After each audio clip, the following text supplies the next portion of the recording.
How to stake Toncoin on Tonkeeper Wallet.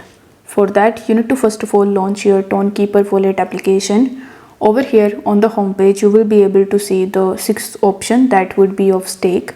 So you need to tap on stake and then you will be landed on Ton staking. Now over here you will have three different options. First is Ton stakers, second one is Ton whales, and the third one is Ton nominators.